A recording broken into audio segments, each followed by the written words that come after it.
કેશોદના ખીરસરા ગામે સગીરાને કૌટુંબિક મામાએ દુષ્કર્મ આચરતા નોંધાઈ છે ફરિયાદ।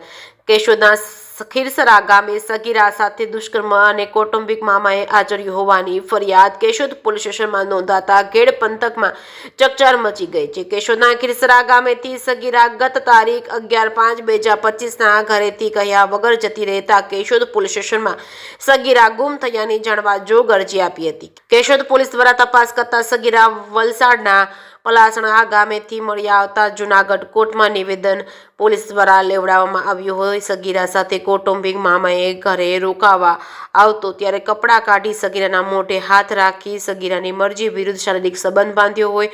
પારિવારિક બાબતે સગીરા બદનામ ન થાય તે માટે સમજાવી આપતા દુષ્કર્મ આચરનાર શૈલેષ ખીરસરા આવેલ નહીં, પરંતુ સગીરા ડરી ગયેલી હોય, રડવા લાગતી હોય, જેથી સગીરાની માતાએ કેશોદ પોલીસ સ્ટેશનમાં પોતાના કૌટુંબિક ભાઈ શૈલેષભાઈ વલ્લભભાઈ રાઠોડ રહેવાસી વલસાડ વિરુદ્ધ ફરિયાદ નોંધાતા કેશોદ પોલીસ સ્ટેશનના PSI JR વાજાએ સગીરાની માતાનું નિવેદન નોંધી સગીરાની મરજી વિરુદ્ધ 2-3 વખત શારીરિક સંબંધ બાંધી દુષ્કર્મ આચર્યું હોય। ભારતીય ન્યાય સંહિતાની કલમ 64(2) FM અને પોસ્કો કલમ 4, 6, 8, 12 હેઠળ ગુનો નોંધી આગળની તપાસ કેશોદ પોલીસ સ્ટેશનના પોલીસ ઇન્સ્પેક્ટર PA જાદવ દ્વારા ગણતરીની જ કલાકોમાં સગીર ભાણેજ સાથે દુષ્કર્મ આચરનાર શૈલેષ વલ્લભભાઈ રાઠોડ રહેવાસી વલસાડની અટકાયત કરવામાં આવી છે અને આગળની કાર્યવાહી હાથ ધરી છે।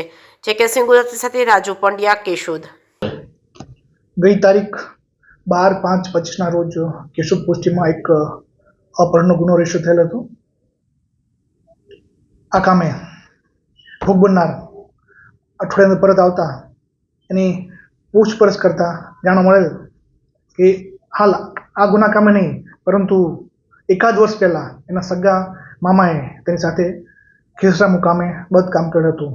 જે વિગત આ કામેના ભોગ બનનારે જૂનાગઢ 183ના જે નિવેદન લેવામાં આવે છે એમાં પણ જજ સાહેબ સમક્ષ જણાવેલ છે, જેથી આ કામે અલગથી ભોગ બનનાર માઇનર હોય બળાત્કાર સાથે પોક્સોની કલમ લગાવી ગુનો રજીસ્ટર કરવામાં આવે છે અને આજરોજ આરોપીને અરેસ્ટ કરવામાં આવે છે।